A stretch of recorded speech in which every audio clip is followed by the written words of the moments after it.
The sophomore quarterback drops back, floats into the end zone, and it's intercepted. Brisker! Wow! Brisker! What a game!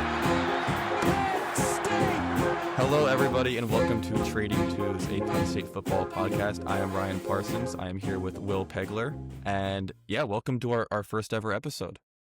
Yeah, man. This is awesome. This is really fun. I think we've been talking about this for a while. I think knowing this is one of the more highly anticipated seasons you and I have had, this is really super exciting to hop on here a couple times a week, talk through games. Obviously, this week is going to be more of kind of a larger season preview, have some fun, track some bets. We went with the Trading Twos Penn State football podcast name because Ryan and I both cover the team for an extended period of time for Onward State at Penn State back when we were students. An Illinois game, the 9 overtime game, was probably the most famous game of our careers that we covered. And they traded twos the whole time. And obviously Penn State lost, but it's still kind of an iconic game. There's two of us, two hosts. We're trading thoughts, trading takes. The Trading Twos podcast, yeah.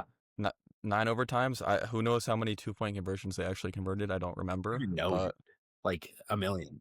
But yeah, I guess just to set the scene for this first episode, we're just going to do a bit of intro about ourselves to give you guys some background. Keep that quick, and then we're going to get into some segments. We have, we're each going to pick an underrated player, someone we think isn't getting a lot of hype that we think could have a big year. Then we're going to do some superlatives, hand out some awards there, some preseason superlative awards. We each picked 3 over-unders just for not like statistical over-unders, but fun things to track during the year, and you'll see as we get into it. And then we also did a draft for true freshmen. So we each selected 4 true freshmen, and just whoever has the most snap counts at the end of the year, between their 4 players, that person's gonna win. Love it. Yeah. And then we'll close out with season predictions. I think we're both super high on the team this year. I think a lot of people are. So it's just fun to talk through. Kill me. We'll see. Yeah, exactly. But yeah, anyway, man, we both, I guess by way of background, we both kind of became friends at Onward State when we were both at Penn State covering the football team for 3 seasons. I did it from 2019 to 2021. And then Ryan and I, 2020 to 2022. And really are just huge fans of the team. Love following it. I'm in New York now. I know, Ryan, you're in Philly, both just working, but still love Penn State football and love talking about it. So I think that's really just what we're looking to do here. Yeah. I still cover the team for Black Shoe Diaries. Not as in the mix as I was when I was on the beat on the football team, but hope to provide kind of a mix of, like, we're fans of the team. I don't think we're trying to hide it, but also I think our background in journalism and being close to the team for so long kind of gives us an interesting perspective, and also allows us to be more critical of the team than the average fan. So like Will said, live in Philly, full Philly sports fans, trying to go 2 football championships in a row here. Oh, God. Fandom wise. So I'm not a Philly sports fan. I live in New York, but anyway, that's fair. Sorry. It's okay. Had to. Yeah. Well, let's dive in. Let's talk the 2025 season. So, Will, the first segment I think we should jump into here is we each picked someone who we think is underrated going into the season. Yeah. Maybe someone who's not talked about or for whatever reason is underrated. I'm curious to see who you picked, and I'm hoping we didn't pick the same person. I know. I was worried about that. I know it's weird. I was thinking about this. I feel like a lot of people have talked about this, so it's hard if you're a huge fan to feel like somebody's underrated or isn't being talked about enough. One that came actually there's a few that came right to mind for me, but the guy that I picked is partially because I love his name, and it's King Mac. Mm-hmm. Who you picked? So I went with Jalen Harvey. Okay. Oh, okay. You go first then. I was nervous we had the same one. So you okay. It's so weird because, like, there's guys like Chaz Coleman who are, like, so underrated and then talked about so much that they just become rated. That's what I meant. It's like, okay, they're not, like, James is hyping him up like he's not underrated anymore. Yeah, like the Commanders, like, 3rd string running back that everyone's drafting in fantasy. It's like he's not underrated anymore. Yeah, exactly. Yeah. I picked Harvey because, I mean, first of all, this is another thing that, like, was a low-key storyline, but I think it's kind of getting blown up now. but the depth along the defensive line is not 100%. amazing. 100%. Um, Especially, I mean, for me, defensive tackle is a bigger worry, but end is also a problem. I mean, it's not a problem, but it's like the Zariah Fisher injury thing has happened so many times where it's like that Jalen Harvey's one play away from being a starting defensive end. Literally. I don't know if he's going to be the guy. That's where I have him slotted. There's a handful of guys that could go in there. Kamaju too, who's a true freshman, but Yeah, we've been talking I a don't lot know of if I pronounced his name right, but it's either Tamaju or Kamaju. maybe I did. That's all right. But Harvey, like, I really liked him coming out of high school. I think when I ranked him for the Black Shoe Diaries freshman ranking, I had him up pretty high. His tape was super impressive. I think he was only maybe a 3-star. It might have been like a 4 on some rankings, but out of Maryland, and like, Penn State loves recruiting those DMV guys. I've just been impressed with him, and like last year wasn't talked about a lot because we had that depth at DE, but I mean, again, this year, one play away from him being a big guy, and I mean, even without that, it's I kind of expect them to rotate a lot of guys in there along the defensive end and defensive tackle, just because while there isn't a lot of like proven depth, there's a lot of guys who are exciting, and I think should they be given a chance would be stars. And I think it's ironic. I mean, this has been a storyline already, but we've said it. They return strength at pretty much every single position. Defensive line is one of them. I mean, DDS is going to be one of the best defensive ends in the country, if not the best. Zariah Fisher, everybody's talked about him as a freak, but he didn't play last year, to your point. Especially in these first 3 games, when, no offense to Nova, FIU, and Nevada, we're going to see a lot of a heavy rotation, would be my guess, especially in the second half when they're up, 4 or 5 possessions early in the game. Yeah, so I'm with you. I mean, James has already, he talked about Kamaju. I know this isn't a guy you mentioned, but Chaz Coleman. I like that whole group of freshman DNs. I feel like the fact that James is talking about them already, and we'll do our true freshman snap draft in a sec too, but I think they're gonna get a lot of run, get a lot of plays. Yeah. I actually, and one thing I had thought about too, this is separate, but I think 2021, one of the years you and I covered the team together, there were questions on the defense as well.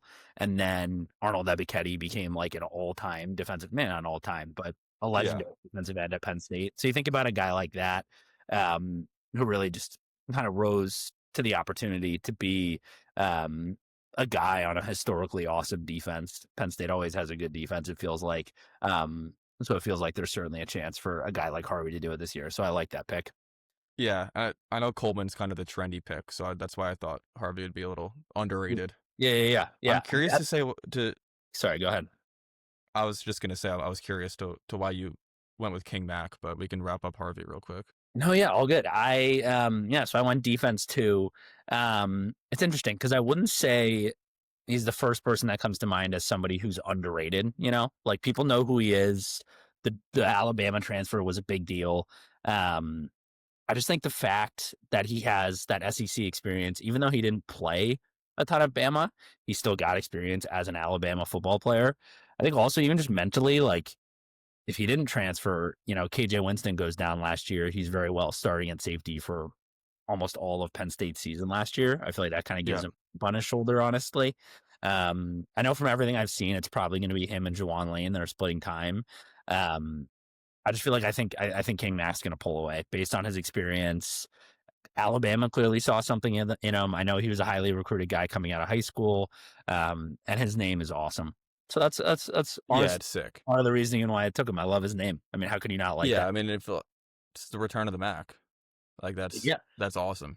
I think it would just be a cool story because the transfer portal and all the NIL stuff is like the Wild West right now. And it's crazy that he went to Bama for a year as like a free agent and now is back at Penn State. But I think if anything, maybe that taught him, like, grass isn't always greener. It's tough to get playing time at Bama. It's tough to get playing time at Penn State, but clearly he's worked himself into a role here. So I think I see him splitting time with Lane early, and I actually, very specific, but I see him making a big play in the whiteout. I think forcing a turnover or falling on a fumble, something like that. Love that. I'm just going with that. Just being bold. Kind of an exciting, underrated prediction. I think the other reason you might consider him underrated is just the fact that Zachy Wheatley gets talked about so much as like the turnover king, which he is. Yeah. But somebody else has to play safety too next to him. So I think it's going to be coming back. I don't think people are talking about him quite enough. I 100% agree. And I think to your point about him coming back and the grass is isn't always greener thing, like I think that's huge for the Penn State brand in general, especially in the transfer portal era. It's like Penn State isn't going to go and get a starting quarterback out of the portal. Like we're going to use mercenaries to an extent, but like I think James is still pretty focused on building a roster from the ground up and like having a good culture and doing things kind of the old-fashioned way. So having someone leave that and then decide that it was actually better, I think is cool for portal success stories in the future. I think it says a lot. I think it'd be a cool story. It's funny. I mean, he falls under, to your point, he falls under technically a guy who comes in as a transfer this year, but like he spent his freshman year at Penn State, he lived in East Halls. Like he's a Penn State. Like he went to Bama for a year. Like, so anyway, that's what I've got. I like it. I think we both went defensive, which is fun. I feel like we both picked positions that have strong returning talent, but there are kind of immediate questions when you get into the depth discussion. I think a lot of the offensive positions that isn't the case, so I think it makes sense. We both went defense here. Yep, and I think also the offense just kind of feels like almost a sure thing. Like there's so many returning guys. Yeah. I mean, besides wide receiver, obviously. Yeah, exactly. But at this point, you can't call any of them underrated. I think the amount of hype we've seen about Hudson and Devontae Ross from Troy. I mean, they're like, I think everyone's all over them, and I think everybody has their stats memorized. So it's all hard to call them underrated at I mean, they're probably overrated at this point. It's like they haven't played. Like they haven't played it down. I'm very not hurt, but like the whole thing last year about Trey Wallace after the West Virginia game of them like solving the wide receiver problem. Yeah. I mean, but it also like at the end of the season is clear like, oh, that was just West Virginia. Like I think they sucked. Maybe not, but and then you go to the Ohio State game and he was the one who more or less caused the interception with Drew. Yeah. So anyway, big Harrison Wallace fan, but good luck at, where is he? Ole Miss? Sure. And Evans is at Washington. There you go. Yeah. Hopefully best of luck to them this year. Penn Staters. All right. Well, I think that's good on underrated. Got a couple other segments that I think are going to be a little more fun, a little kind of award type, kind of gambling type segments here. So let's get into our season superlatives. Candidly, this is something I took from a Yankees podcast that I listened to called Talking Yanks. I'll drop them. It's fine. And they do after every game or after every series, one guy says a superlative for a guy, for a player that can be, or even a coach that can be like very specific or just kind of a joke. And the other person tries to guess who it is. I think it'd be fun to do after every game, but I also like the idea of doing it just ahead of the season. I don't know what yours are, but they can be like completely random, something you think is going to happen, something that has already happened, just kind of a superlative for players, coaches, really anybody. So I think I can open it up, Ryan, if you're cool with it. Yeah, I mean, mine have nothing to do with football, full transparency. I like my first one. I think that can change as the season goes on, but like right now, I think it's good to keep it a little nebulous. 100%. So first award that I'm giving out is going to be the Snap Pizza Lover Award. Okay. And is this a John Lovett reference? So yes. So yes. So that's the hint here. So 2021, when Ryan and I were covering the team, John Lovett, who I think he transferred from Baylor and he wasn't bad. I think his most famous moment is the fake touchdown he had where he ran out of bounds against Ohio State, continued to run for a touchdown. I think Ryan and I were on the field at that point, so we both thought he did score, but he didn't. Anyway, enough of that tangent. But John Lovett, Baylor transfer, either Ryan and I at media day or post game asked him what his favorite food place was, what his favorite restaurant was in State College. and he said Snap Pizza, which was kind of a sign to us, like, all right, this guy Yeah. goes to apartments and then goes to Snap Pizza for dinner. I mean, like, it didn't feel like he was buying into the Penn State culture. No ill will towards him, but just kind of a funny, kind of a ridiculous shout. Couldn't go with the tavern. Couldn't go with, what's the burger Gotta place go that Snap. the Field? The Field. Like they name their burgers after coaches. Anyway, that question I asked him was like particularly bad because Greg tried to end his media session, but I like started talking over Greg. And I was like, sorry, I have one more question. And it was just like, like, hey man, like how's State College? Like any cool restaurants? She's like, yeah, like I love Snap Pizza. I don't know if you know it. It's Snap Pizza. It's. I got the Kennett Square there. All right, John, thanks for your time. So anyway, yes, that's the backstory on this. The Snap Pizza Lover Award. Somebody going into this season. Is this Amari Campbell? It's not, but I love that shout. It's not Amari Campbell. It is a transfer. I'm going to tell you now after just one guess. It's Kyron Hudson. Okay. And nothing negative towards Kyron Hudson. I was looking at some of the transfer guys. Obviously, we were just talking about it. The wide receivers, 3 of the assumed starters are transfers. So Kyron Hudson went to USC, went to Mater Dei High School. He's an LA guy. I wonder how he's transitioning to State College, to be quite honest with you. It's a different vibe. It's not LA. Like, I love State College, obviously, but like it's just a different vibe. And so he came to mind he here. He must have came in the winter though, right? Originally, like when he got on campus. Right? So, if he went on like a tour. I mean, yeah, he's probably like out the door after the season, right? Yeah, no, so isn't he a redshirt senior? I don't know. I don't know his eligibility situation, but I think this is it. So that's a good shout. There's no way he's all in on the State College culture. No matter the year he has this year, he looks like an awesome wide receiver. He had a really cool catch at LSU. Nothing like negative towards him. Just might be a guy who isn't as all in on State College right now, and that's why he's getting the Snap Pizza Lover Award. I didn't piece together that he's lived in California his whole life. He went to Mater Dei. Like, yeah, he's like an LA guy. So that's a good one. Snap Pizza. Let's do your first. Keep it moving. I kind of want to ask him that now somehow. Hop I on want to go ask him the John Levitt question. Best pizza in State College. You like offer Quachaluna, and he's like, what the hell is that, dude? He's like, I don't even know what that is. Yeah. I don't go past college. So my first one is the Rizzler Award. I think you could get this pretty easily, but it's just the Rizzler Award. Can I? Is it the chin? No, because I would. It has nothing to do with his appearance. Okay, it's about something that he does. Well, maybe he honestly doesn't do it as much as AJ and Big Justice, but the Rizzler's involved for sure. Oh, gotta be Katron Allen bringing the boom.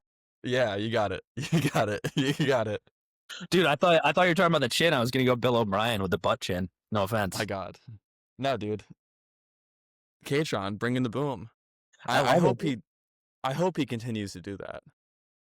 I was gonna say, like, does he switch celebrations this year? Surely someone from the PR team was like, "You need to stop just yelling expletives into like." Dude, it was quite a hot mic in the West Virginia game.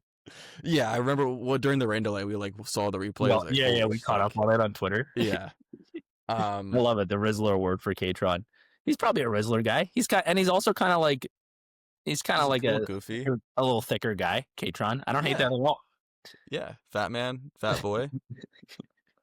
The Rizzler. No, the Rizzler's not fat. I didn't mean that. Yeah, the hint was helpful. I wasn't going to get it without the hint. All right. Keeping it moving then. This is the Cup of My Brother Award. Okay. Is it a Hulk thing or is it a coffee thing? It's a coffee thing. Okay. Is it just James for like being a coffee psycho? No. Sorry, dude. It's from a recent. This is silly. It's from a recent interview. James said he was talking about the different styles of Andy Kotelnicki and Jim Knowles, and he was like, "Yeah, Andy gets up there and has like 4 cups of coffee, and he's all fired up." And so James said that, but then prior to that, I've watched Kotelnicki's availabilities. He just like holds a coffee mug. Have you noticed that? Really? He has in Indiana. Yeah. So I think he's confirmed it to our guy Pate. And otherwise, I've seen interviews where he's like he's on Zoom or just in person, like hand in his pocket, just sipping a coffee. So apparently a huge mud guy. So that's the Cup of Mud brother That's award. awesome. I'm on like Rothrock, no free ads. No free ads. Used to work there. Oh, shout out, dude. But yeah, Andy Kotelnicki, Cup of Mud brother. That I have actually never noticed that, but like you need your defensive coordinator to be doing that. I know. I'm sorry, your offensive coordinator. I know. I was gonna say, like Jim, according to James, Jim is like much more chill and quiet, which he does Low heart rate. and he just Yeah. like never shuts up. And it's just like walking in. Andy's like walking into James's office after like 3 cups of coffee. Like He's hey, like, I have an idea. I got something. I got something. Yeah. Like I mean, his offense looks like that. I know it's kind of like several cups of translates. coffee vibes, like Yeah. weird motions. Like, yeah, we're gonna have come Tyler on, Warren play center on this play, and he's Yeah. gonna catch a touchdown. He drew up the USC Tyler Warren center play after like a venti. Yeah, he accidentally got a red eye at Starbucks. He's like, Yeah, I'm yeah. actually like a genius. All right, keeping it moving. Let's hear That's a your good second. one. Thank you. My next one, you actually, the next 3 you're actually, or the next 2, I'm sorry, you're not gonna get. I'm sorry. It's I okay. just like came up with them, but this is the Finley Commons Award. The Finley Commons Award. Yeah, shout out. No free ads. Shout out Finley Commons. Had a great Edge there. You know, Edge, like the coffee place. That was never Oh, good. dude, Um, it closed. Finley's, I think. Finley's East Halls, right? Yeah. It did. Yeah. Close. Yeah. That's an old reference. Shout out Edge. No, is it a freshman? No, but you're kind of on the right path with the freshman thought. It has to do with food. Is it like Tangwall? I feel like he was tweeting about the new cooking table. No, All right, you gotta tell me. it's an I White. It's the Oh. Finley Commons Award for putting on 40 pounds your first few months at Penn State. I should have gotten that. That's really good. I forgot James So- said awesome. That's my favorite one. So Yeah, I love that. he's moving inside the defensive tackle. Yeah. And it's like, if you were tracking his weight on the depth chart, it was like kind of obvious. Yeah. But yeah, I mean, I think he enrolled at Texas A&M at like 225, and he's Yeah. up to like, I think he's listed at 275 on Penn State's roster now. That's absurd. I think he was 240 last year. So like, shout out the training table. Like James doesn't shut up about it. Like the boy's eating. Maybe that changes everything because he was a DN the whole time in A&M, right? And out of high school and stuff. Yeah. I love that. You think Texas barbecue is good? Like, get ready for State College. Yeah, dude. Seriously. Shout out to the field at Snap Beat. I like that. All right. Okay, on to the third. Hey, let me pull mine up. This is the hey, I still play football and I'm really good at it award. Drew? This is I had to shout him out because I thought of him as an underrated guy, but he's not really underrated anymore. This is for Andrew Rapelier. The hey, I still am indeed really good at it still. I thought you're doing like a people forget Drew Aller is good at quarterback. No, I should situation. have. Well, I like that. No, I think people forget about Andrew Rapelier. I don't think people are forgetting, but I think people love Luke Reynolds because of Minnesota play, which was awesome. And I liked him behind Dinkins and Warren. Dinkins is getting a lot of love now, I think, because of James. James basically said, like, the media is not talking about him enough. I think he's going to be awesome. But no, Rapelier, I mean, he was a top 10 high school tight end. I know he redshirted his freshman year. He had, like, the lower body injury week after the definitely bad. So, and was, like, on crutches, I think, per report. So anyway, I think I've seen headlines where they've like had to slow him down because he's been so fired up to get back in there. I think I know a couple people have him projected as the second string behind Dinkins, jumping and putting out Reynolds at third string. I think he's going to be awesome. James, I think that's totally realistic. Yeah, I mean, James has said if the second tight end is better than the third wide receiver, then that's what we're going to do. We're going to run 2 tight ends out there. So anyway, he still plays football. I think he's still really good at it. So. Yeah. Even if, people have not really seen him do anything, but I think he's going to be awesome this year. So Andrew Rapelier, That's a great shout. Yeah. I had kind of had him mentally before the injury, like slated as better than Andrews. I think people. Yeah. I mean, it might just because he's a year older, but like. Yeah. Yeah. The tight end depth chart thing has been weird because like I think James was basically like, hey, no one's talking about Khalil, like he's starting. Exactly. And then that everyone was like, oh, like, I mean, I think most people had kind of penciled in Lucas as starter. So, yeah, shout out Rap. I think people just forgot about Dinkins, but I think people also definitely forgot about Rap. It's an awesome run. Yeah. They just get drafted every year now. I mean, Brendan Strader. Yeah, and I mean, on the same team. if the new wide receivers don't work, it's like, Crazy. yeah, I mean, just like run 31 personnel, like just put them all out there. Exactly. Yeah, so there you go. That's my final. Round us out here, though. Cool. My third one I originally wrote was so like bad I had to redo it. That's okay. So this one is a That's what Nittany I want. Lion In award. Nittany Lion In award. I love the Nittany Lion In. That's awesome. Shout out. It I will has to do say- with it has to do with something that happened to it over COVID. Okay. It became a dorm. Correct. You had Is talked it- about this person already. We talked about this person already on the show. Yeah. I was gonna say Phil Troutwine because I feel like he has the lineman over all the time, so his house is like a hotel almost. Okay. I don't know. You're gonna have to tell me. Troutwine's my guess, but that's not it. This is it's King Mac. It's the Nittany Lion Award for returning to State College after a brief hiatus. You're a lot better So at the they- puns than I am. I like that. They shut it down during COVID. They Yeah. like put sick people in there. They Yeah. turned it into a classroom, but it's Yeah. back now. That's weird, dude. It Scholar is bad. Hotel Group bought it.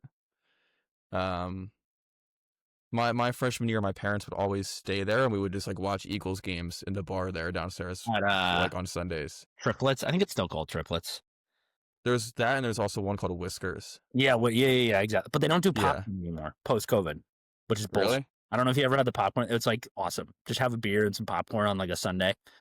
That's amazing. Anyway, though, I love that. I'm really excited about King Mac, dude. I like that he's getting a lot of love here. Yeah. And I think that fits him very well. Kind of coming back in. Like he wasn't like as iconic as the Nittany Lion In, but I think a lot of people were excited about him. Went quiet, and now he's back. Yeah. like- I'm not comparing him to the Nittany Lion In, to be clear. Nah, hey man, it's a superlative. It doesn't have to be. Yeah, it's a superlative. And I'm writing these. That's why I have this pen. I'm writing these down. By the way, super inquisitive, Big J. Here, Big J journal. Nice. Oh, dude, I got a pen too. Now we're ready to roll. We were Let's buy some stock in King Mac. Let's go.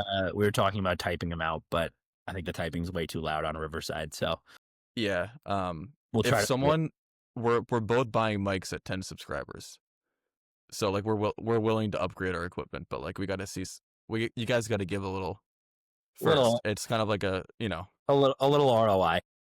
yeah. You want to take us into the next one, next segment? Yeah. So next up, we're gonna do the a few over unders, and this isn't like Drew Eller interceptions. It's different things that you might not find on a sports book, or you definitely would not find on a sports book. I don't think you're finding mine. So I can let you go first. There's one of these that I am like almost certain we both have, unless you decided to be nicer.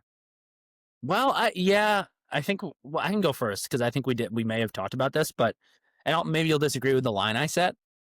So I have an over under at number of Drew and James sideline episodes.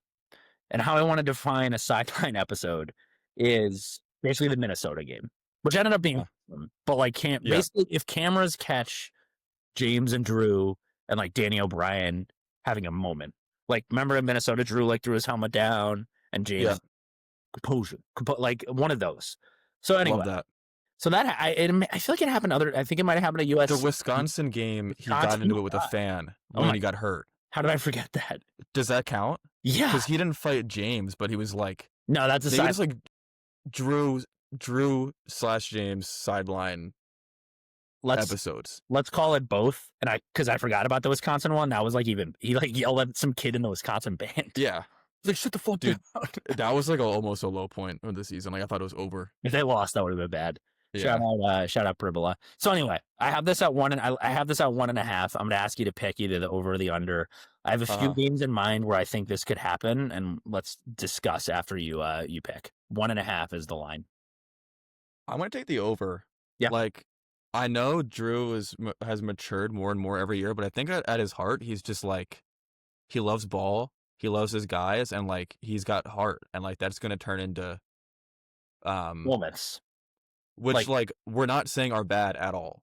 Exactly. Like, if anything are good. Like you don't want your team to be lifeless. Right.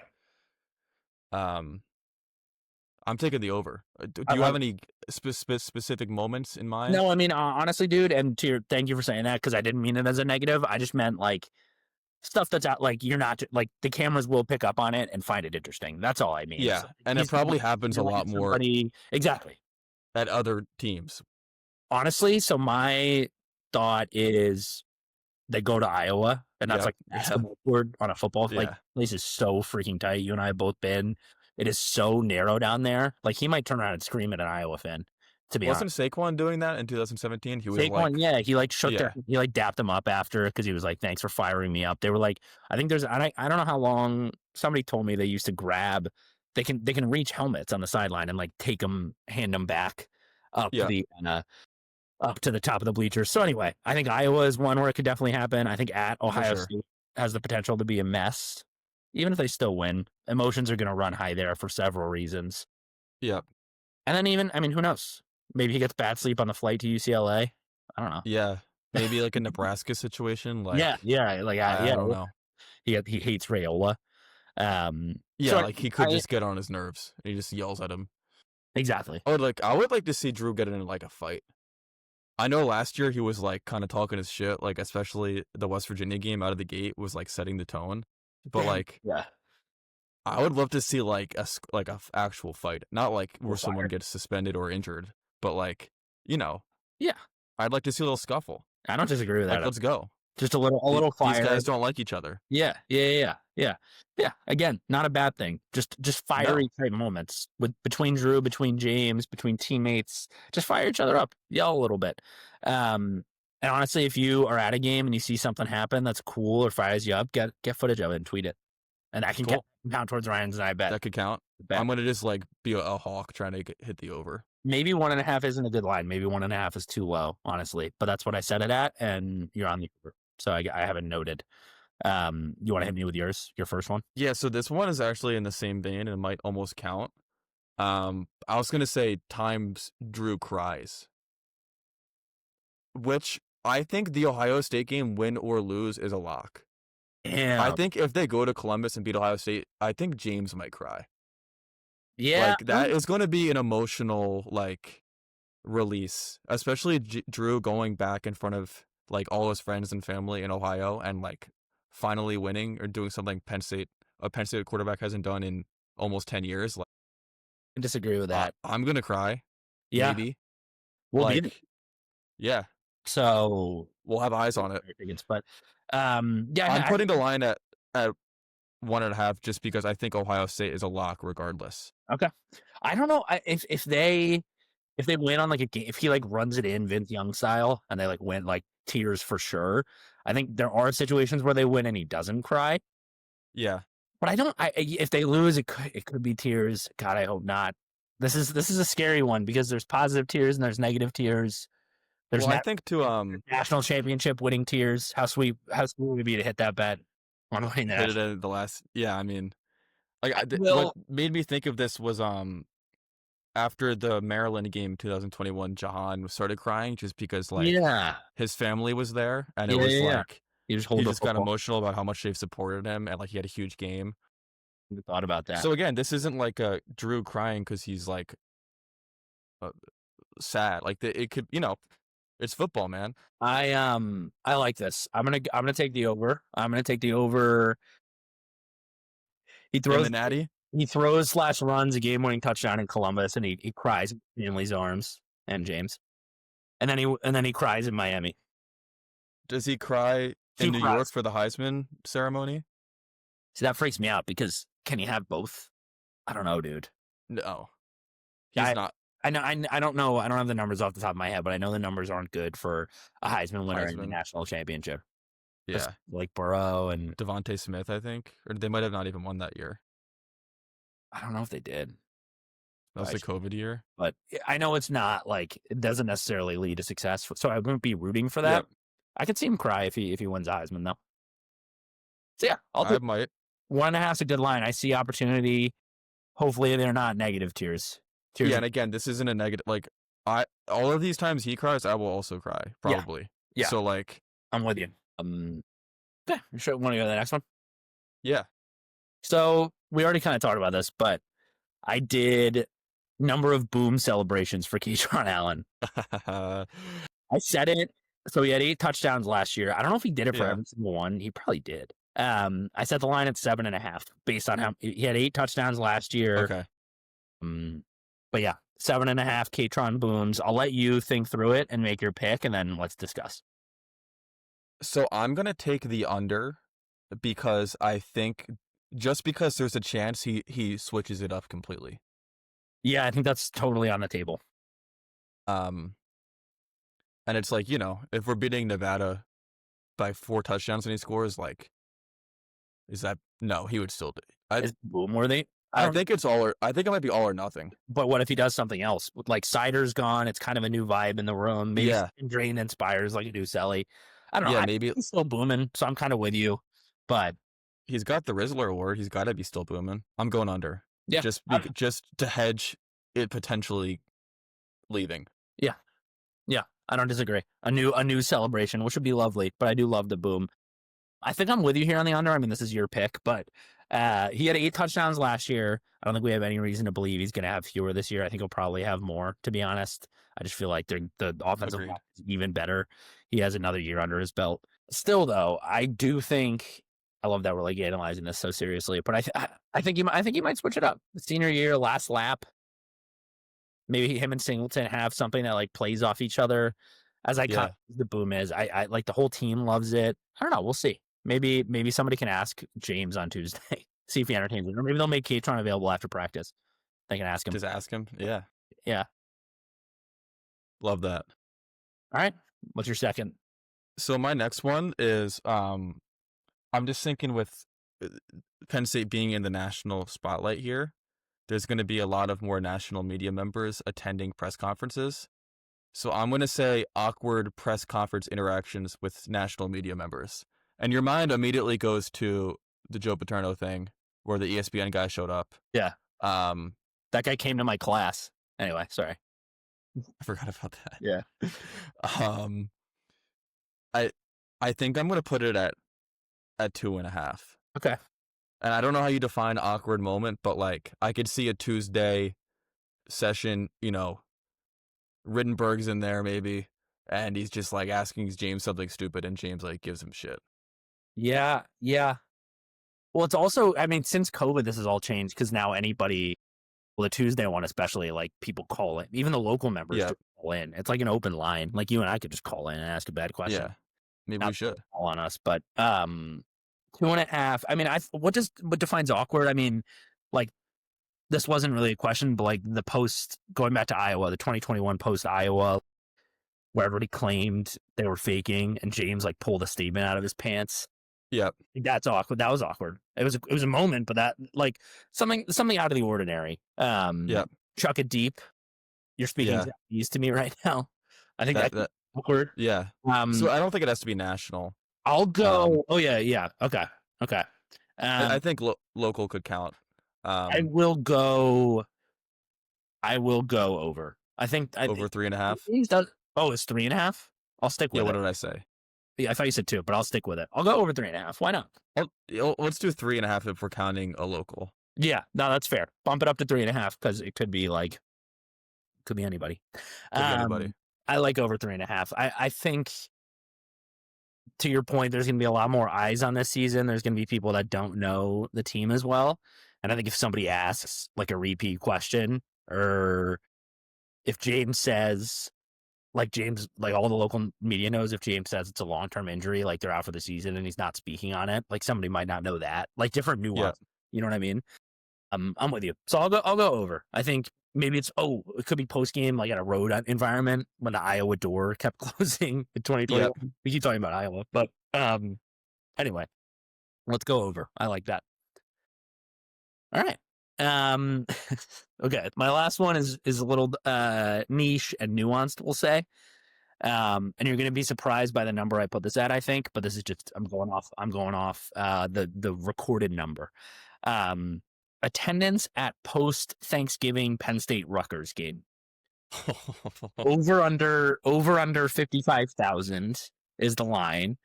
According to ESPN, the last game they played in Piscataway was, according to ESPN, the attendance at the last game they played there, which was 2022, was the weekend before Thanksgiving. It always falls on that like weird Thanksgiving weekend.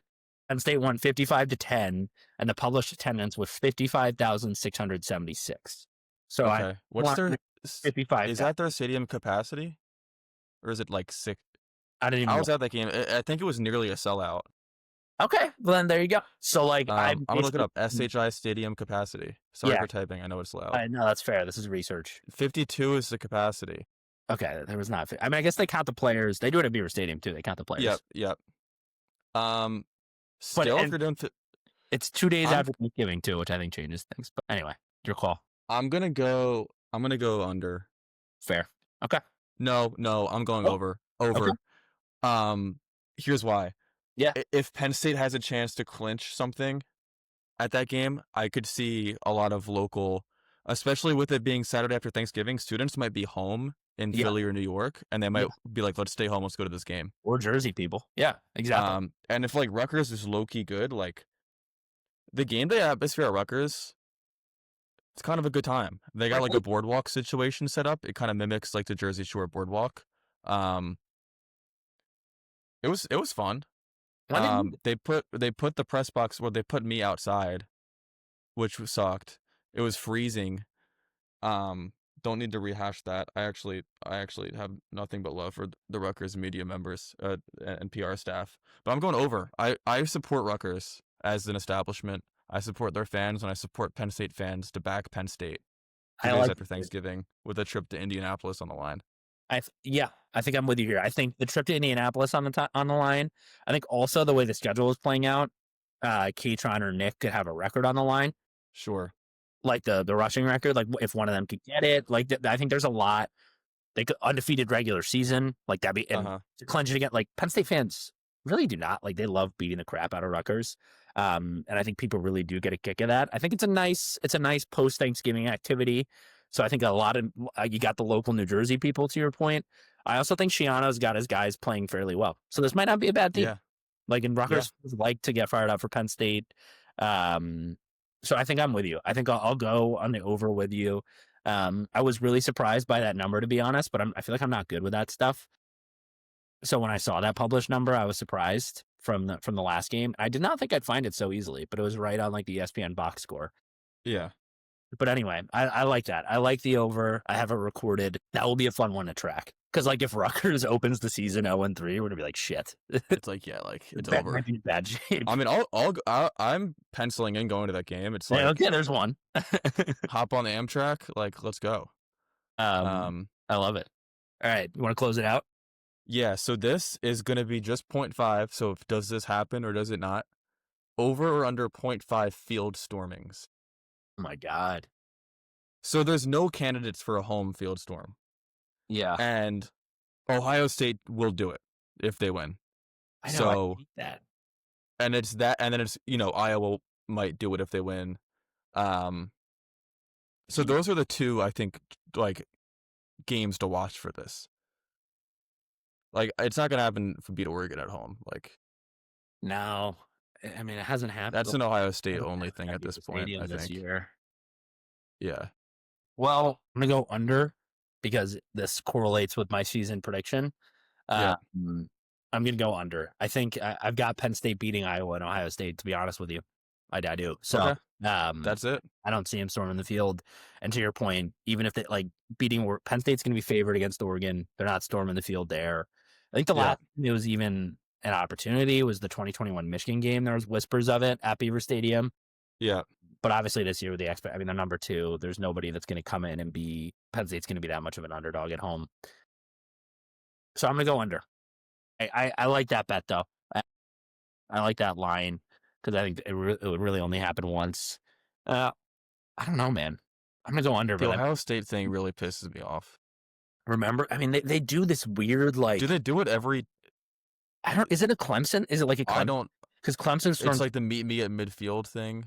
It's like so weird. And they do this very, well, you have a video of it. Like they do, Penn State were, I remember the line, they're 18.5 point underdogs, which was incredibly disrespectful in 2021.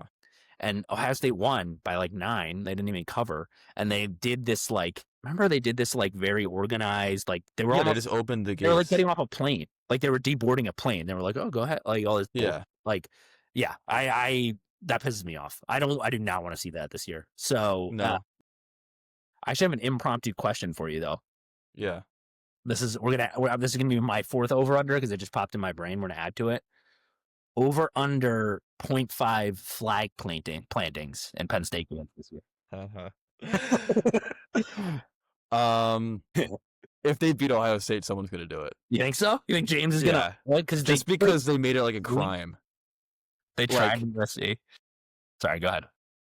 The state of Ohio made it a crime, right? Like you can't. So it's like, who would do it? Somebody would. It's a matter of James didn't let it happen at the USC game. I don't remember who it was, but somebody grabbed it, tried to plant it in midfield. Do you think? So would that count? Do you think as a planting? No, I don't think so. Okay. The flag has to be planted, and there has to be enough of it to happen where like Jack Sawyer runs out and grabs it or something. You know what I mean? Like it has to be a thing. Maybe not a fight, but like people realize it happened. USC like was like good for James, like not letting that happen. Like if they beat Ohio State, our guy James might turn a blind eye. You know what I mean? Yeah, especially because of what happened last year. Yeah, like why not? You know who my candidate would be? Yeah, LeVar Jr. Dude, LeVar. I could see him just like, fuck it. Like I'm a freshman. Like I'm not playing. Like I'm gonna just go get suspended. I'm gonna do this. Like, well, that's a good over under. All right, I'm taking the over because I can see it happening at home. I could see if they lose at home. I could see something like. I know that's really scary, but it could like Oregon could do it. Lanning would love that. In a positive light, though, I do if they beat Ohio State, I think it's happening, which would be awesome. Yeah, I might do it. We might find our way out there and like bring our own flag. Yeah, I don't know. We should go to that bar and like we should bring a mini flag and like plant it. The one tank. Remember they had so we went in 2021 and it was the Friday night before the game. I was just yelling at everyone. I was like, come on, man, you're going to win, but 18.5 is like a ridiculous line. And everyone was like, we were right. 18.5 was right. Shout out Sean and our guy John Levitt, the Snap Pizza guy. Almost won. Almost. Hang the banner. All right, man. Should we get to our predictions? I'm like nervous to say mine. Yeah. Are we going to do the true freshman draft? Oh my God, I forgot. I'm sorry. We can do this fast. No. Let's do true freshman. So I really forgot. This was an idea I had where it's we each draft 4 true freshmen, and whoever gets the most snap counts at the end of the year wins. Yeah. So just playing time. Yeah. So I'll give you the first pick. I'll give you the 1-1. Okay. Thank you, man. I appreciate that. Sorry, I'm just writing this down. And my bad, I forgot about this. This is a really fun idea. So I pretty much organized kind of a list of who really has a chance to get a lot of snaps. 1-1, my gut says defense based on everything we've already talked about. Yeah. I'm actually going to go Kobe Howard 1-1. Okay. I think he's going to burn his red shirt. I think he's gotten a ton of hype. I know there's the 3 transfers. I know very well about all of them, but he's been making a lot of noise at camp. I think James likes what he's doing. I also think the special teams snaps could add up. He might not he might be a great 1-1. I don't think he might not lead true freshman in snaps, but I do think he's going to get a good amount. I think he's locked himself into that. Based on how he's played so far. I could be way off, but I'm going to go Kobe Howard 1-1. He was on my big board. Yeah. But I'm taking my 1-1. I'm taking Chaz. Nice. I think, I got stock in Jalen Harvey, but he's getting talked about a lot. James, it seems, and he never really hypes people up like that. No, which is why. Have you watched his high school tape? It's crazy, right? To be honest, he was a punter. Me because of what he was a punter. Yes, he punted. Jesus, dude. Yeah. He did it all. Like he was just an athlete. That's like the ultimate defensive end hybrid punter. Yeah. Could they use that? No, there's no situation in which that would happen. A little fake punt. Like make it seem like you're going for it, and then like he just punts. That'd be sick. And he just has. They line up in like cover 2, and he just like he's just on offense for some reason. It just goes over their heads. I like that take though.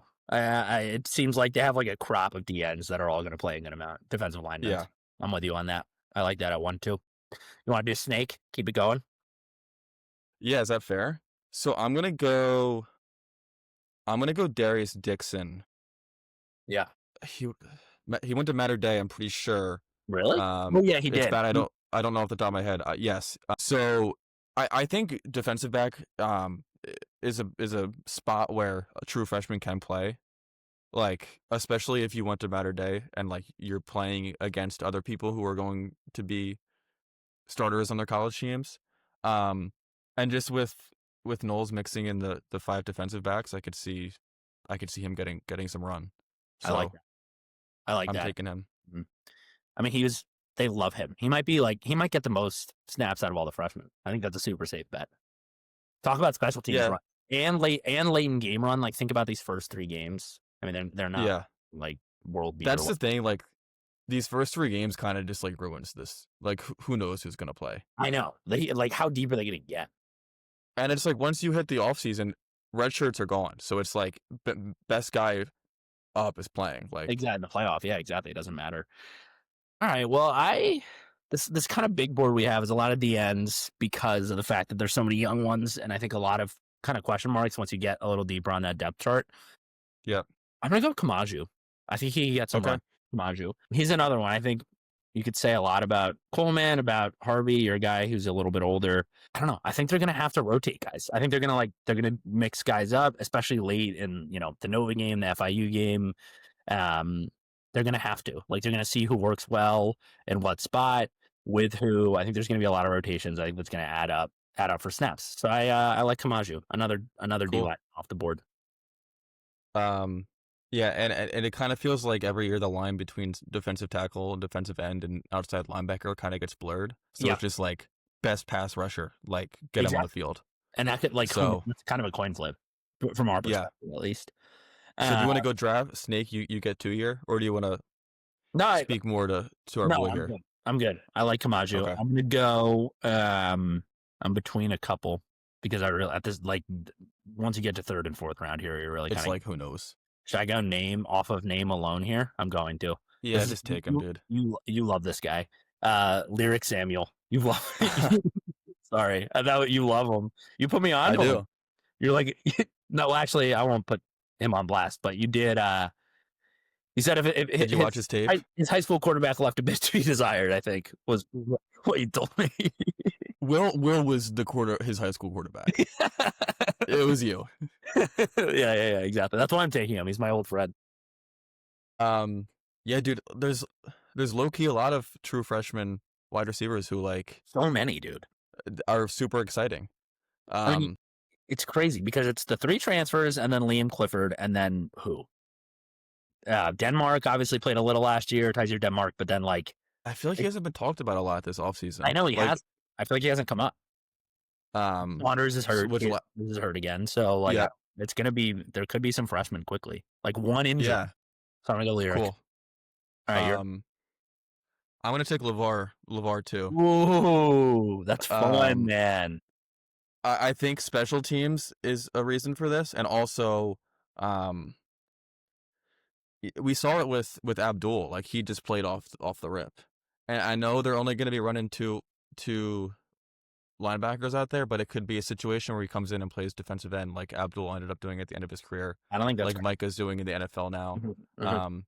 This kind of feels like more of a boom or bust thing, but linebacker depth, they having an exciting guy in there would be interesting.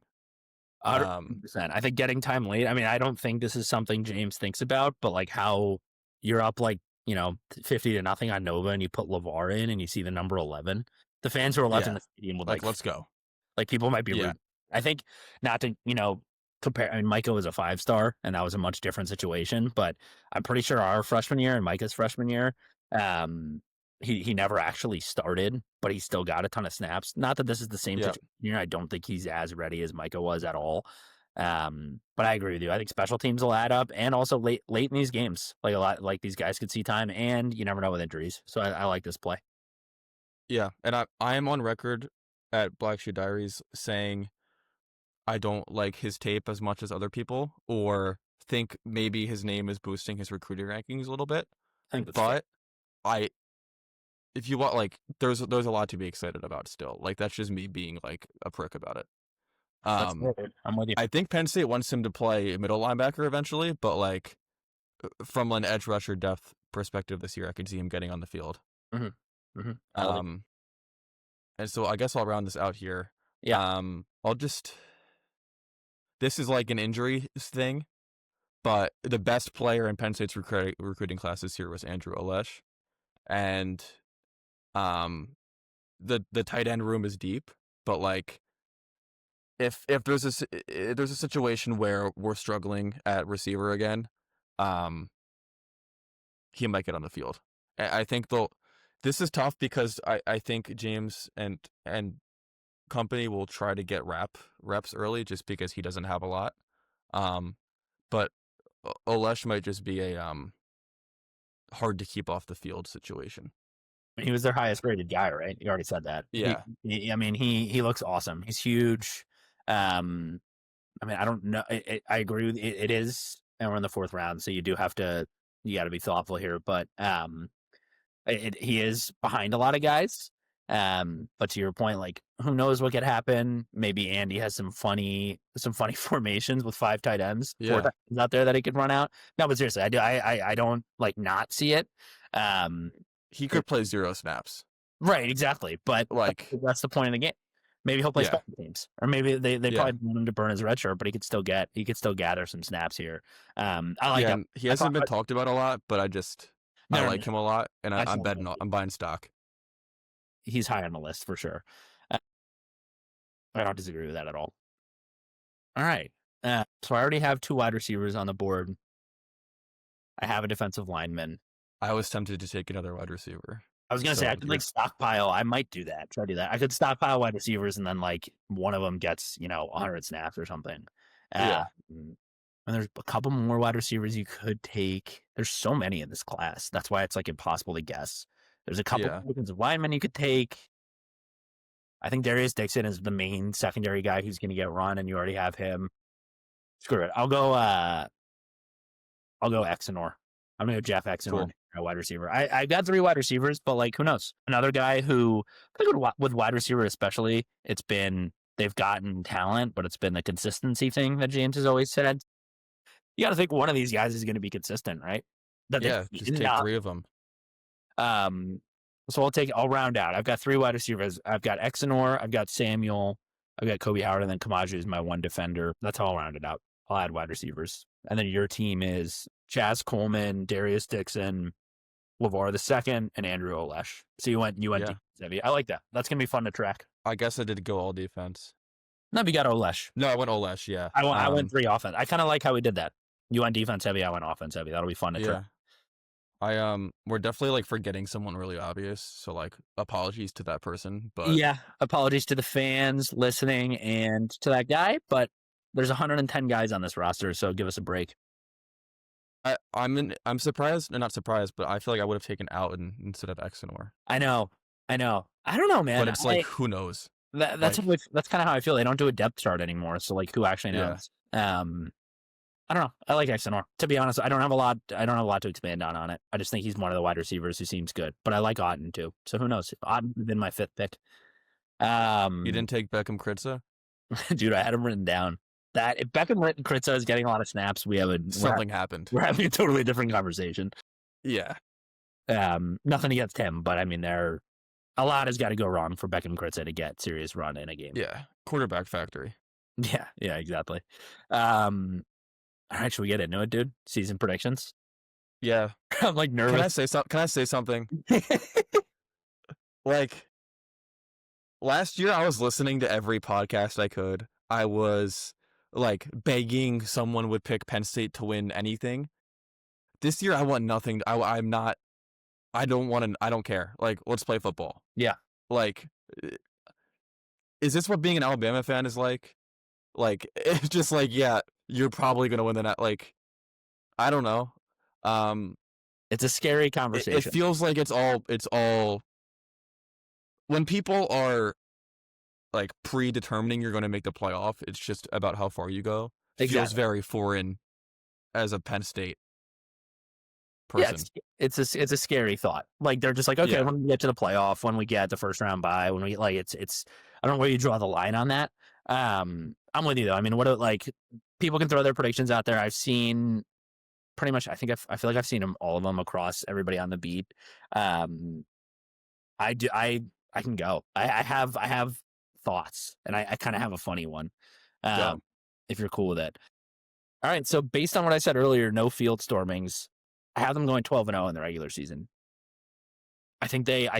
Fair. Completely fair. I think they beat Ohio State. I think they get it done. If this team is what it's about, or if this team is what they're saying they're about, then beating Ohio State on the road is the ultimate like proof, ultimate like weight off of James' shoulders, all of that. And I do think they can do it. I think the experience and all of that. I mean, we don't need to get deep into the analysis, but anyway, I've got them going 12-0 in the regular season. I've got them losing to Ohio State in the Big Ten championship.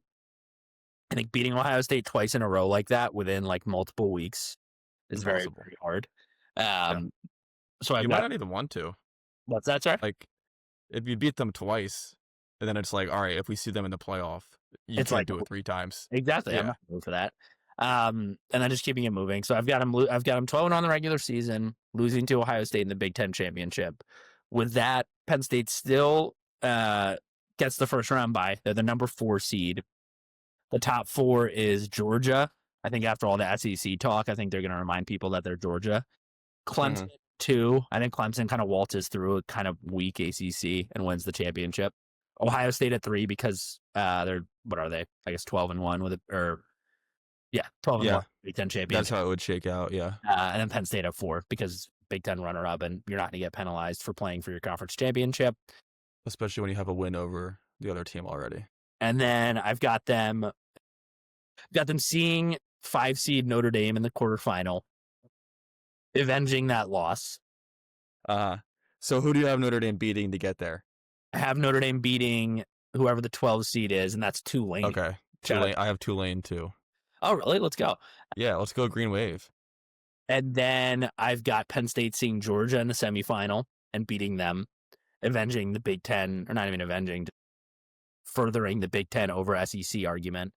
I really do think Penn State's capable of beating anybody, and I'm proving that now. And then I have Penn State seeing Ohio State in the championship.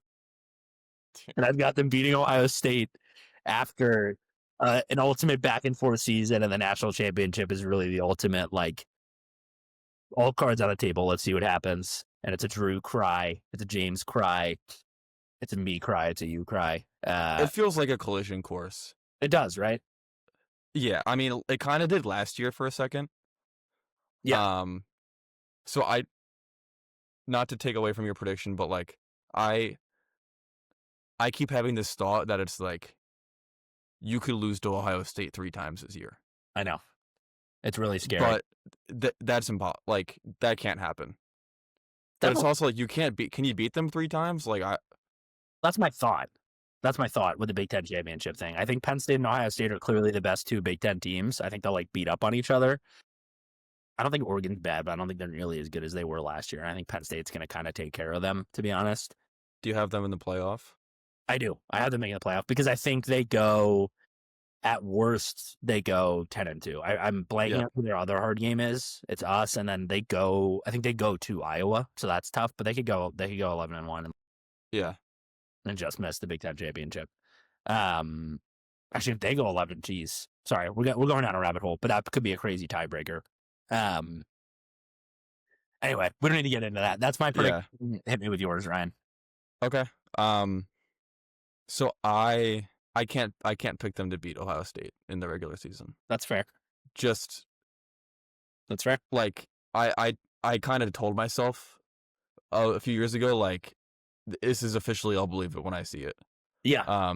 That's really fair. But with that being said, one of my over-unders that I didn't say because this isn't real, but I said over-under weeks until I convince myself they're going to beat Ohio State. I think it's like 3. I think it's if they lose to Texas, it's immediate. Yeah. This could happen in like 40. Like this could happen It's already happening. It's already happening. I'm not going to that game and being like Penn State's gonna lose. I know exactly. That's the thing. So I have them winning every other game except for the Ohio State game. Fair. I when you look at this roster, like this could not age well, but like this could be a situation where it's like you look back in 5 years and you see the Penn State Ohio State game and it's like there are so many NFL players in this game. It does. And if it's like, Chaz Coleman had 5 snaps, but Yeah, like he ends up being like a first round draft pick or something. So,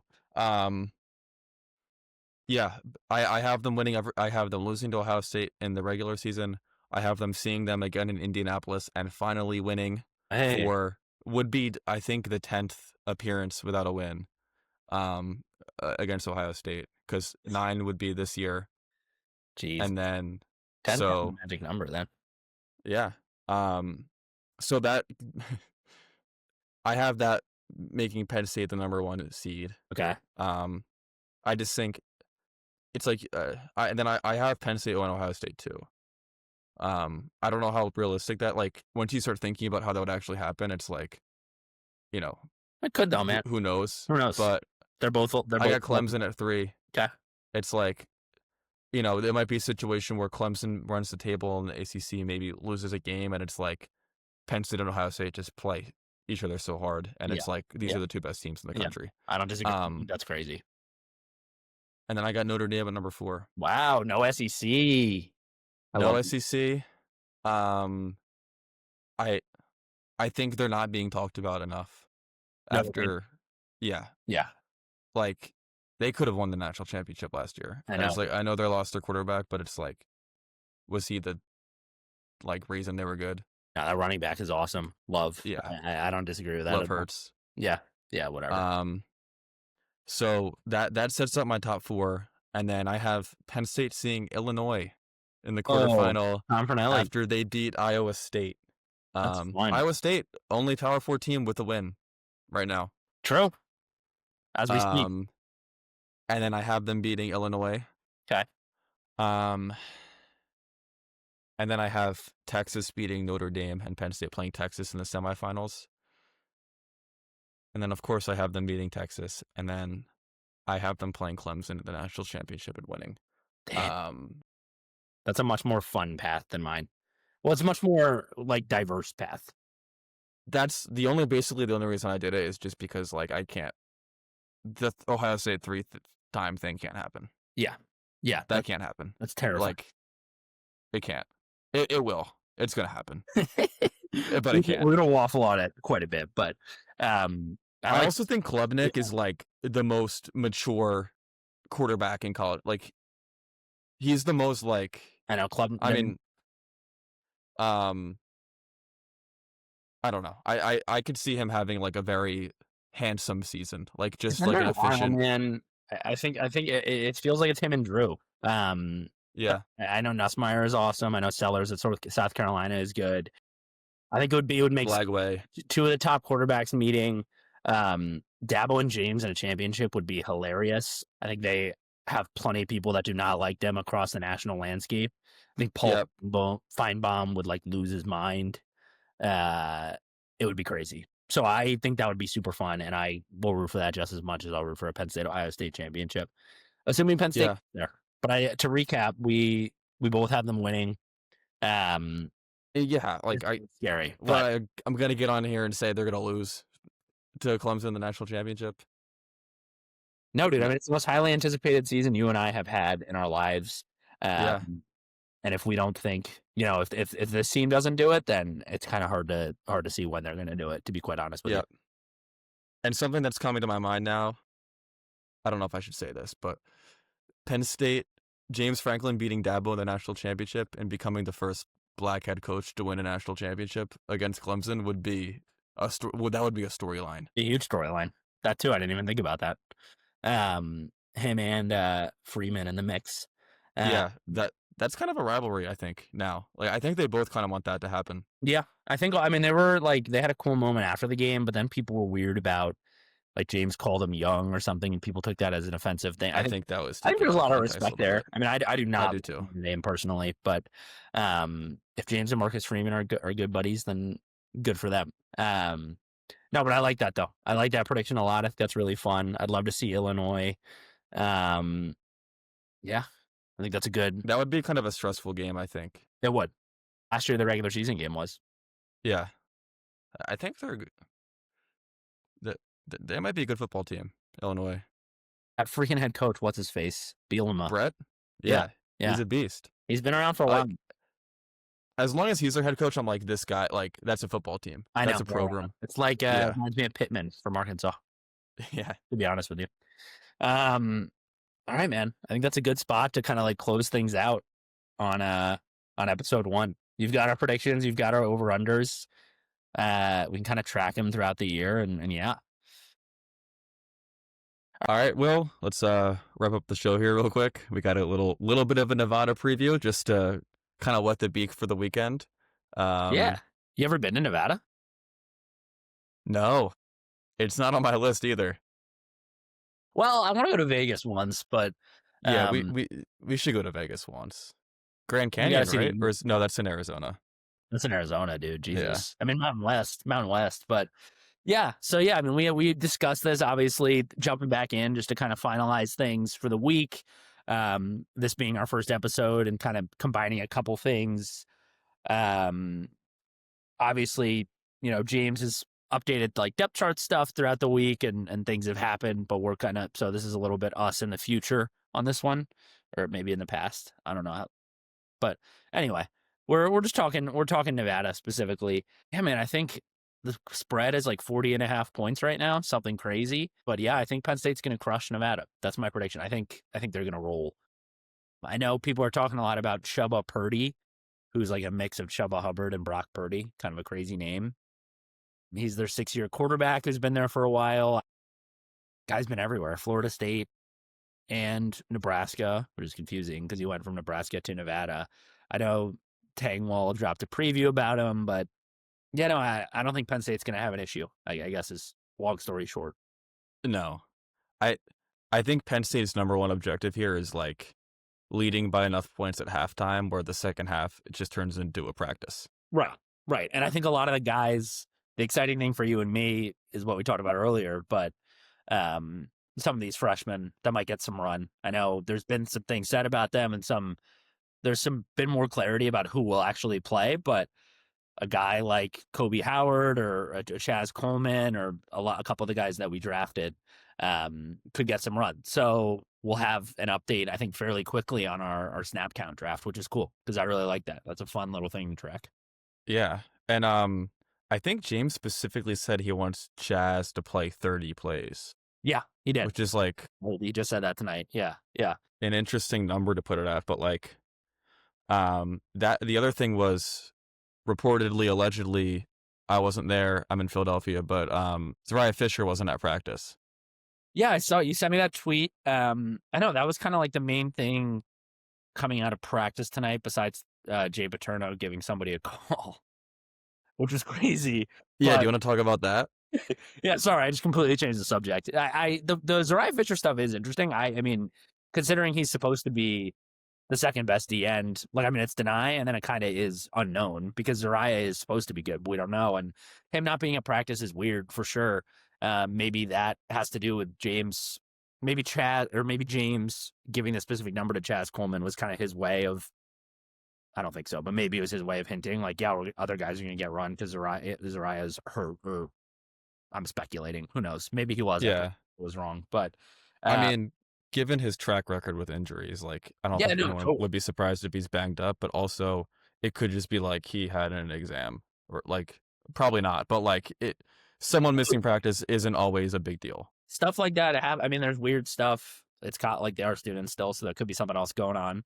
But anyway, I totally cut you off with this other thing. But the old guy or woman, we don't know who it was, old person ringtone of name is calling, and it was Jay Paterno, one of James Franklin's good friends on the board of trustees, along with they work very closely together. Yeah. Having your ringtone announce who's calling you is an insane move. It might be somebody we know. So like if it's who I think it might be, maybe it's somebody we know. I don't know. It's an insane move from like a general standpoint, but like that's me as a 25-year-old. Like Right. it's just an all-time cliff. I might make that my ringtone. Or not my ringtone, sorry, my alarm. Jay Paterno is just like wake up with your heart rate at 120 every morning. Anyway, yeah, no. I mean, I think, just in terms of like previewing Nevada, I think you and I are on the same boat in terms of Penn State taking care of things. I think this week was, obviously this is coming from our Sunday perspective too, and some things have happened since, but this week has been like a pretty standard game week, which is cool to just like get back into it. James has been like a little bit more specific in guys that'll play, what he's expecting. No, but either way, I think it's just going to be awesome to see football being played on television. I'm excited to see Beaver Stadium from the other side because they're flipping the broadcast angle. Yeah. Yes. West Shore home field at Beaver Stadium. I'm sorry. It's okay. That was a mistake. But like, yeah, we're always looking at the away team sideline, so that's it. I hadn't even thought about that. Yeah, because it's coming from, it's going to be over. The camera's going to be coming from the east side, right? Well, yeah, I'm sorry. Yeah, the opposite. So we'll face which is cool. Yeah, I'm curious to see that. I'm curious to see the temporary bleachers. I think there'll be a lot to talk about. I think a lot of the beat reporters will have like cool stuff coming out of the game, and even the fans like outside of just the game. Because to our point earlier, like I don't think it's going to be super exciting. Besides the fact that it's the first game of the season, I don't think there's going to be a ton of like football to analyze. Yeah. Besides, like how Drew looks, but I said this in the Black Shoe Diary Slack earlier, but I said, am I a bad person for keeping on the end of the Ohio State-Texas game on my main screen while the Penn State game kicks off? Yeah, dual screens, you're fine. And I mean, if that's a real barn burner, like you're going to want to. Yeah. Dude, James might be watching it. James, like, yeah. James like has the like radio call in his headset. Well, do you remember when they lost to Ohio State lost to Oregon? I think they put the score on the jumbotron in Beaver Stadium. Well, yeah. What game was that? What game was Penn State playing when that happened? I don't. It must have been some non-conference. It was pretty early in the season, so it was similar vibe. I mean, there's a couple famous. Obviously, last year, Ohio State losing to Michigan. That was the LTFI moment when everybody kind of found out at once. And then 2016 was the other time that happened when Ohio State beat Michigan. That sent Penn State to the Big Ten championship. But anyway, so just like exciting stuff. I think something that you had brought up before we started recording, which I think is interesting, is like the biggest theme of the offseason around college football, besides like the transfer portal and NIL kind of continuing to become crazy, is scheduling. So the SEC earlier this summer they kind of made a huge move really to kind of take back over from the Big Ten. I feel like everybody was crapping on the SEC last year, but now they're playing 9 conference games starting next season, I believe, and they're going to enforce a rule that every SEC team has to play a Power 4 non-con opponent, which is really cool. And I think the Big Ten will follow suit next year. But anyway, that's kind of all to set the stage. Penn State is one of the teams that's taken a ton of crap for having a pretty weak non-conference schedule, which I think is fair. You brought this up to me, though. Nevada was not a horrible team when Penn State scheduled them, which is kind of interesting. Yeah, they scheduled Nevada in November of 2022. Or I'm sorry, it might have been the year after, but the year before Penn State scheduled them, Nevada went 8-5, but they scheduled them actually in 2022, and that was in November. So they went 2-10 that season, which put them as the 10th worst team in the all of college football. All right, well, but yeah, I mean, my whole thing has always been like last year, like going to West Virginia and then hosting West Virginia, and then the same thing with Auburn, like. That was awesome. Yeah, no.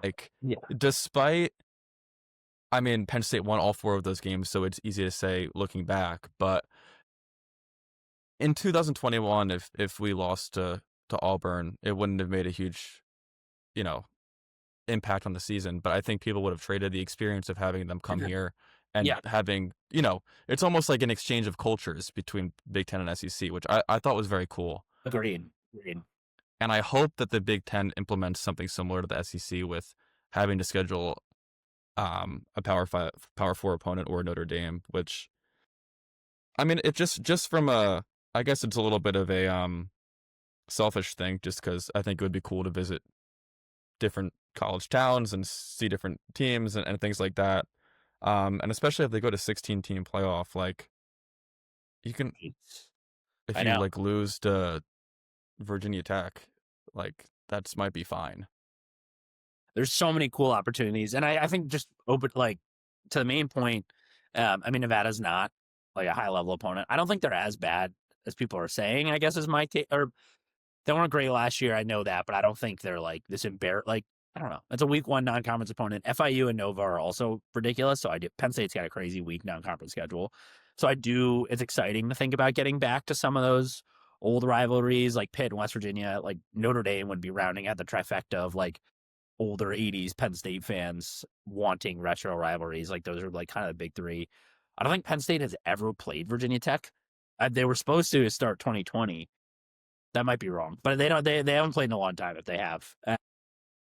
So yeah, there's a lot of like cool opportunities with it. I know they open with Syracuse, not next year, but maybe in 2 years, which I think is a fun one. Yeah. It's also a way like I don't want to lose a non-con game just because of some conference rule. Like so, but I don't know. Let's pick a week non-con. Syracuse historically not great. I mean, shout out Donovan McNabb for the Eagles fans, but like I don't like you can do that. I mean, West Virginia's like in the West state. Virginia was a good Yeah, they're not beating. I mean, they're not beating Penn State. Like they're just not. I mean, that like but it was enough that like the first game was talked about and predicted. At Nevada, you're not even thinking about. Like West Virginia, like there was 5% of you that was like, what if they lose this game? Yeah, exactly. Which is a good. Remember in the rain delay last year, and we were like, we're only up a touchdown or 10 points or whatever it was. Yeah. And then it became less competitive, but still, I mean, honestly, for dumb fans like us, like Auburn, I think they ended up having a crappy year both years we beat them, but at the time we were able to be like, that's a big win, and it wasn't. But the 2022 one was. I mean, yeah, that was the I whiteout. think like Auburn was bad. No, or I'm sorry, the 2023 one was. Even though they ended up being bad, it was like that environment was crazy. Like going in there and winning, like no matter how bad TJ Finley was, like it was impressive still. I think. And that was 22. I'm wrong. I'm sorry. Auburn Road was 22. 23. Yeah, it was West Virginia. But TJ Finley and Robbie Ashford, who I think is at Wake Forest now. Anyway, yeah, so it's interesting thing to track all this non-con stuff. Like, you got to think the Big Ten is going to match the SEC because they're kind of, big brother, little brother. I don't know who's who, but they like to think of that that way, I think, which is funny, that other conference, as James said. Yeah, man, overall, I just can't wait to see football being played. I think Saturday is going to be such a fun day. The Texas-Ohio State appetizer is sweet. Watch a really competitive game and then hopefully chill a little bit. And then, we'll have storylines for you guys kind of after that and talk through kind of what's being talked about by folks on the beat, fans that are at the game, which I'm excited to hear about. We follow Onward State's coverage, obviously, 2 alums. But yeah, man, I think unless you wanted to discuss anything else, I feel like that's a good kind of recap we're feeling and what's coming up.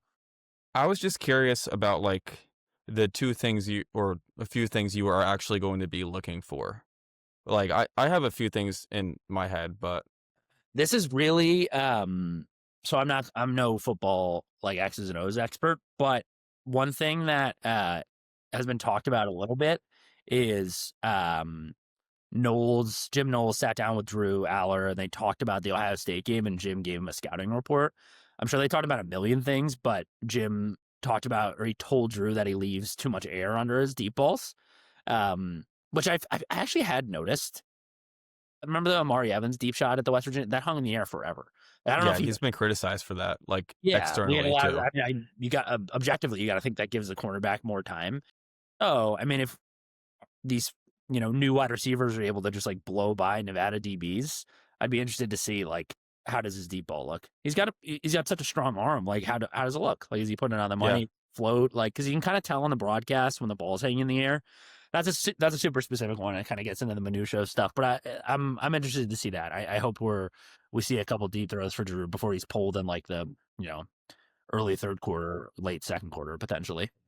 I love that. And I think there's also like kind of a fine line Penn State has to toe between like we don't want to show too much, like just go out there and play backyard football. Yeah. Versus like treating this as a practice where you do want to like get alive against an opponent, like install of the offense. So it's gonna be fun. What do you think they'll show at all? Like, I mean, because we're not going to see anything real, I feel like, until the Oregon game. And there's got to be cool. Yeah. With Tyler Warren, there's no Bo Pribula, but there's probably some fun packages that Andy had. But like, what do you think they'll show at all in the 3 games? Nevada, VIU, and Villanova.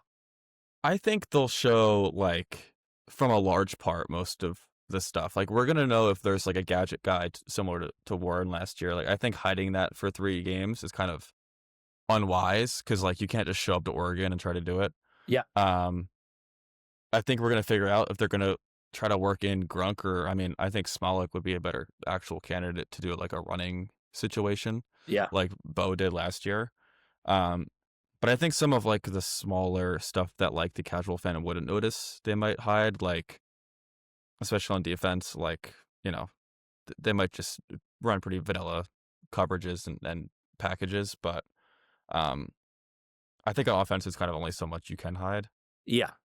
I know, and also like you want to get if like there's a package where Khalil Dinkins is taking a snap or Nick Singleton is taking a snap, you don't want the first time you do that to be the whiteout against Oregon, to your point. Exactly. So like we could see. I mean, they did against Kent State. Tyler Warren threw for a touchdown last year. It was kind of what he did. So I totally agree. I think stuff could happen, and there's the thought of like we do want to put some stuff on tape to make Oregon prepare for it. I do think there's an argument for that too. Sure. Like just if you don't want to show your hand, but you also even if there's something you wouldn't dare do against Oregon, you still might want to show it. I think that was the thought in Tyler Warren throwing a pass against Kent State. Like, oh, look, Ohio State, we're going to line up 44 and he's going to throw a screen pass. Like, no shot, but we'll make you defend against that. Yeah, now like you have to spend your precious practice time like exactly just prepping for that. Yeah. So there's a lot of interesting things they can do with like showing versus not showing things in these first few games just to like leave Oregon thinking a little bit, which I think is interesting. Yeah.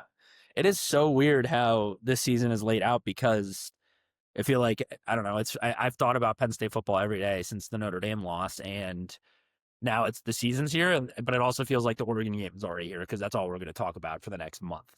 Yeah.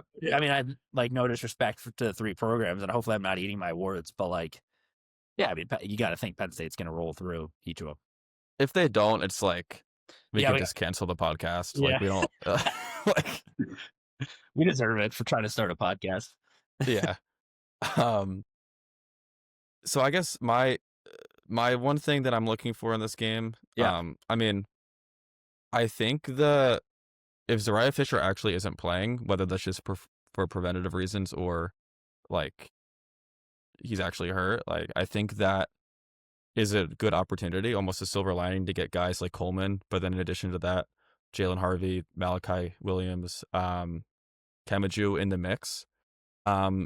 So I'm excited to see how many reserves James ends up deciding to work in. I know he mentioned Randy Adarica today, who's a true freshman defensive tackle. I think getting him in would be great. So yeah, excited to see how deep he goes because you got to be careful about burning red shirts, but also if you're planning on getting some of these guys in the mix later in the season and then into the playoffs, it's like that can't be the first time. So yeah, I'm going to be keeping an eye on that. Oh, sorry, man. I cut you off. No, 100%. I think the redshirt rules are so interesting too because it's 4 games, but then it goes out like the playoff doesn't count. And I don't think conference championship counts either. I could be wrong. Still, so it's 4 regular season games, and then like you can do whatever you want after that and still be a redshirt and get that extra year. So it wouldn't be crazy to like, I don't know, you pick a group for FIU to get time. You pick your group for Nevada. Like maybe they even rotate different guys through this 3-week period, and then they get into more of a solid kind of season depth chart, like where you're in, real close games. Yeah, and it's like maybe FIU has like a very strong corner, and it's like you want to put Kobe Howard up against him. I Yeah, don't know. I haven't watched FIU or Nevada tape, but no, yeah, if something like that exists where there's a cool matchup to test against, like that would be a good opportunity to get those guys some reps. 100%. I think that's the cool part of all this. I think like sickos like us, I mean, we're gonna watch every single snap and like see who looks good. I mean, I remember we were locked in on the Delaware game in 2023, and that was like 70-0. But we saw a lot of Drew, we saw a lot of Bo. So it's fun, man. Like I think we'll see Gronk. He's officially the number 2 now, so he could get a ton of run. Yeah. Obviously, all we've really seen is he threw that pick against SMU, and James freaked out. So we haven't seen a ton of him. So like that is huge. I think that's massive. That'll probably be the outside of the other guys you've mentioned, I would assume that would be the storyline these first 3 weeks. Like how much time? Yeah. Yeah. And if they actually have him throw passes or just do the backup quarterback routine, Exactly. I would imagine they have him throw passes. You have to, I think. I mean, Drew, Yeah. this is when Sean Yep. in 2022, he threw a touchdown against Ohio. Yeah. I mean, you have to, I think, because, there's a big difference between practice and throwing a football in Beaver Stadium.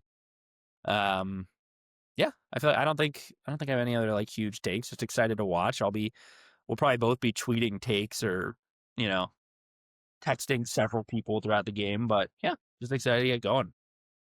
Football's back. Yeah, so I think kind of what we're planning to do is once we get into the season, Ryan and I will record like on Sunday mornings, maybe on Saturday if we're feeling hot, like a game recap. And it's not going to be like we've already said, we're not doing X's and O's. We'll do kind of big takeaways, storylines.